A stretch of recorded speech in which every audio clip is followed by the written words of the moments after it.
Hello, everybody. My name is Jerry Petrozelli, and I am seeking my master's in instructional technology, and I am completing my internship in 2020. So, obviously, it's been difficult to do anything this year. Every year has its own challenges, and this year is no exception. My school is only running 4 days with students. We're here 5 days a week. Teachers come in on Monday as a catch-up day, but we've had to rewrite our curriculum pretty much every day. So it's been a little difficult to find time to do things. Most meetings are either virtual or at times during the school day where it's difficult for me to get to them. So it's been a little challenging as far as that goes. Substitutes have become very hard to come by. There are some that come into the schools. The schools are reluctant to bring subs in.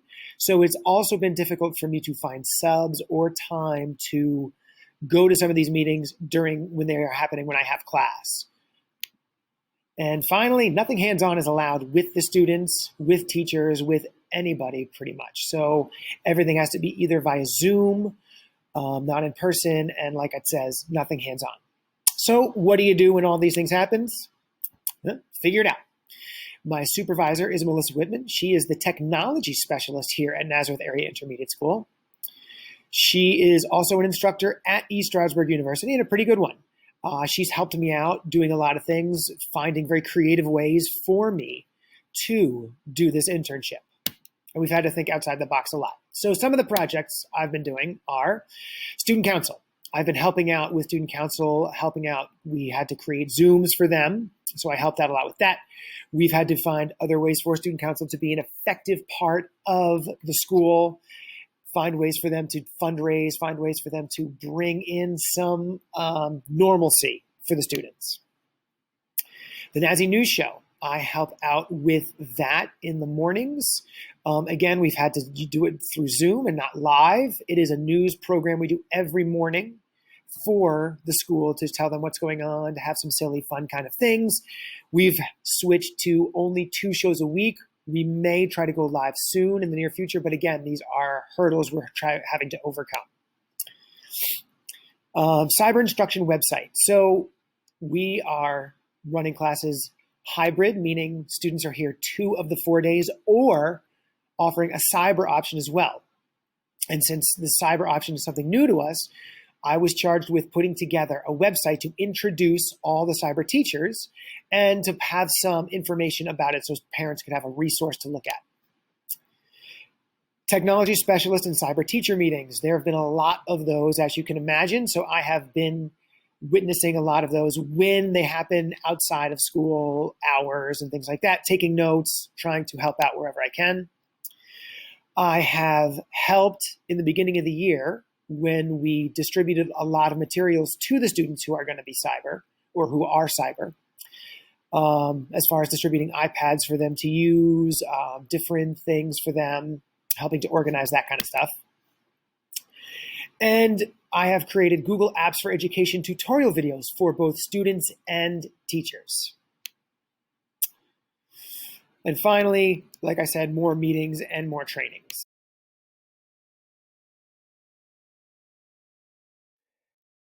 So where I recorded all of these projects and kept track of them is in my internship portfolio.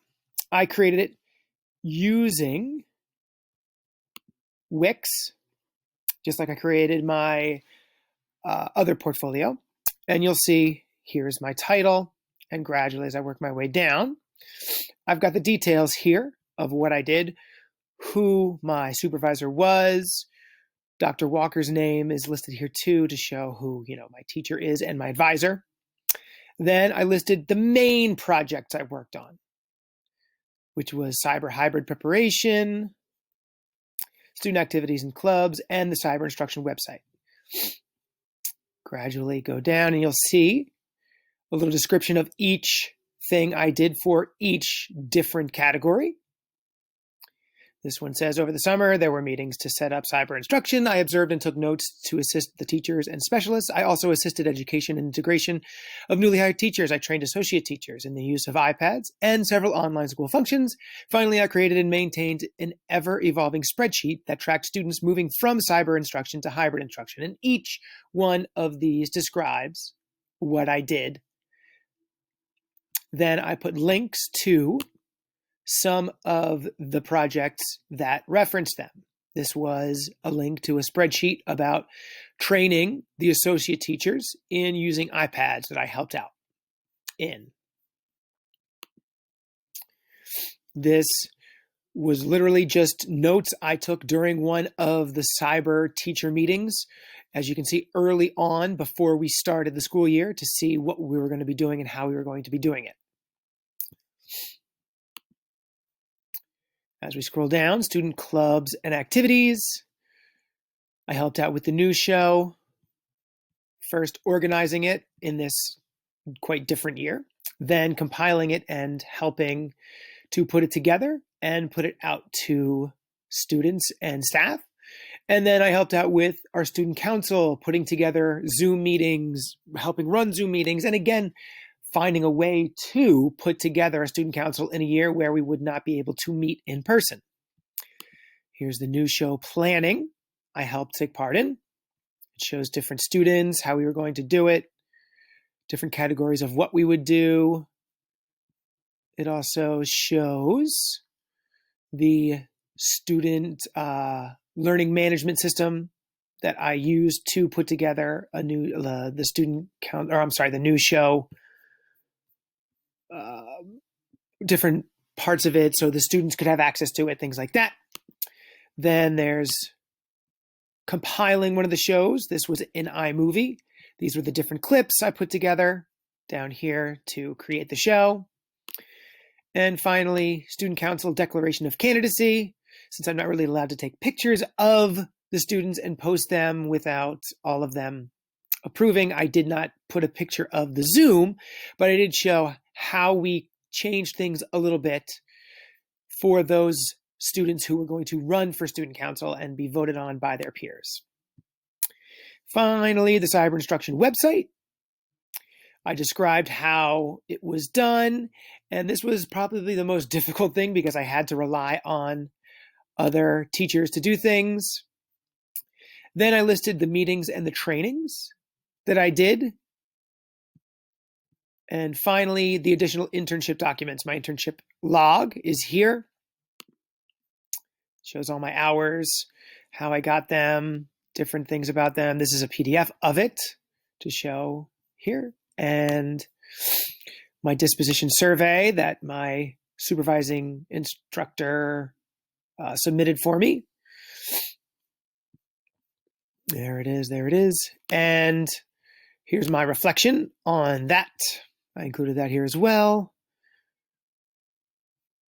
And finally, my internship application is here. This was my portfolio, again, completed through Wix, that I will be including with my other portfolio. And that shows everything that I did, or at least the biggest portions of things that I did for my internship.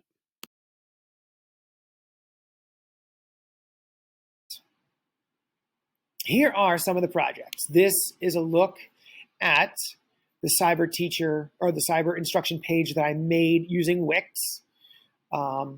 It's got schedules for 4th, 5th, and 6th grade. It talks a little bit about this, about the cyber thing. It's got a picture of the school, the map of the school.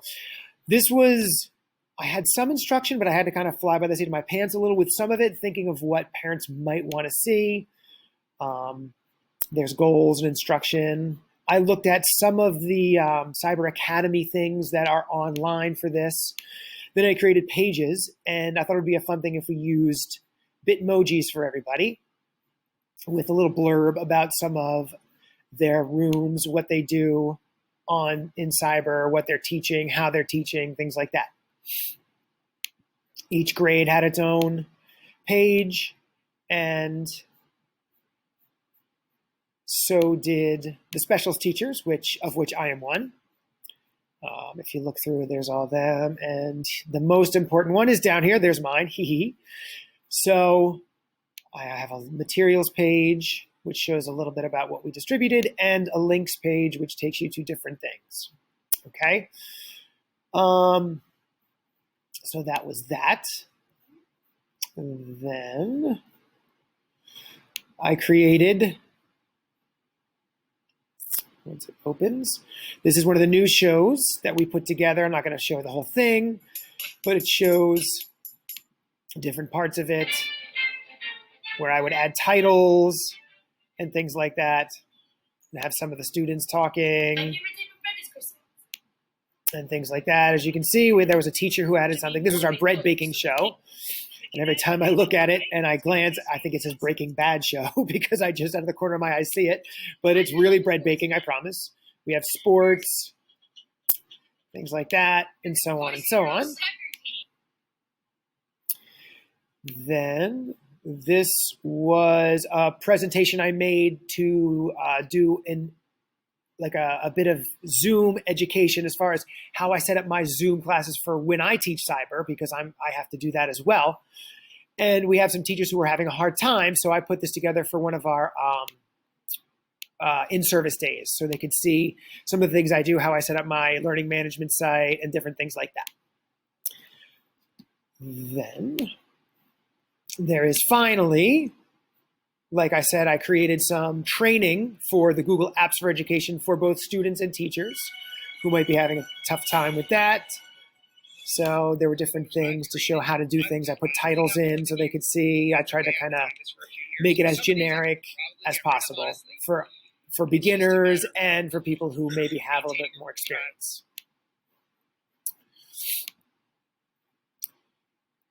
So challenges, challenges. Well, besides everything with this being 2020, there are some challenges I think anybody would face on any year. So learning different areas and responsibilities of the technology specialist was a big eye-opener for me. I did not realize all the things that Mrs. Whitman has to do on a daily basis. Some of the courses we had at ESU highlighted some of these things, but it showed the important things, not the small day-to-day things that go into being an instructional technologist. And there's some things that are so monotonous that I do not envy her having to do. Then there's some things that are so much fun. So, obviously just like with teaching, you take the good with the bad. Time management, that was very difficult. How to keep up with things, how to make sure I was getting all my hours in a timely manner so that I wouldn't be scrambling at the end. And finally, and what I found the most difficult, and what I would imagine maybe the most difficult for Mrs. Whitman, relying on information or assistance from coworkers or other staff members. I am still waiting, and I started this back in October. I am still waiting now in December for information on that cyber website from one staff member who, she's fantastic, but she's been so overwhelmed, she just hasn't been able to get it to me. And to finish this project, I need information from her. And that's what has been, to me, the most difficult thing and what must drive Mrs. Whitman crazy, or any other instructional technologist for that matter. Thank you for your time. Good luck. I hope this helps you a little bit in anything you try to do.